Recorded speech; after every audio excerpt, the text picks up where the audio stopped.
teachers. Has the dumb student ever turned out to be secretly smart? I taught 8th grade math for 12 years before Cassidy Rivera walked into my classroom and shattered every assumption I'd made about intelligence. She slouched into the back corner, hood pulled low, earbuds dangling. During my algebra introduction, she stared out the window, doodling in her notebook margins. Within a week, the pattern was clear. Cassidy turned in half-finished assignments covered in dragon drawings. When I called on her, she'd shrug and say, "I don't know." Her test scores were consistently failing, 20%, 35%, once a devastating 12%. Other teachers warned me. "That Rivera girl is hopeless," Mrs. Patterson said. "She's been held back twice." I tried everything. Extra help sessions where she'd sit silently, modified assignments she'd ignore, parent conferences where her mother would apologize while Cassidy translated with visible embarrassment. By October, I'd mentally written her off. Then came state testing prep. I was projecting problems when the smartboard froze mid-equation. 3k2 plus 7x, 4 Corbeos. The answer's -4/3 and 1, Cassidy said quietly. I turned around, certain I'd misheard. She was still doodling, hadn't looked up. X equals -4/3 or 1. You factor it into 3x plus 4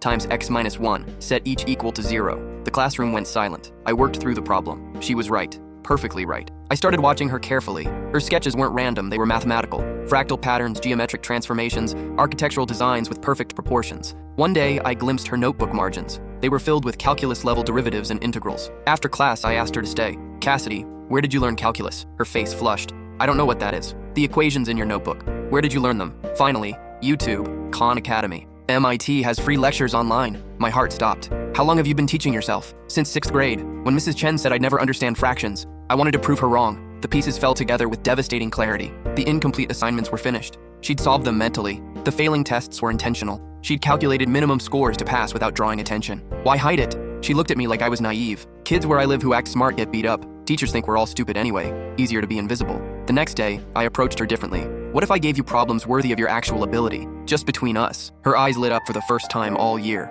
I started leaving advanced problem sets on her desk. She'd return them solved perfectly, often with multiple solution methods. By December, she was working through problems that stumped me. I consulted former professors. "You need to enter her in the state mathematics competition," Dr. Rodriguez told me. "This is extraordinary talent." When I suggested it, Cassidy panicked. "I can't. Everyone will know. What if we found a way to compete without anyone knowing?" We created a cover story. Her mother agreed to drive her to the study skills workshop. The competition was at the university. Cassidy sat among elite private school students, wearing a borrowed shirt 2 sizes too big. 4 hours later, she emerged with tears. "I think I messed up," she whispered. 2 weeks later, results arrived. Cassidy Rivera had placed 2nd in the state. The prize was a full scholarship to the university's summer program. When I told her, she broke down completely. "Nobody's going to believe this," she sobbed. "Then we'll prove it's not a mistake," I said. She graduated valedictorian, full ride to MIT. Last month, she published her first research paper. She still texts me solutions to problems I haven't thought of yet.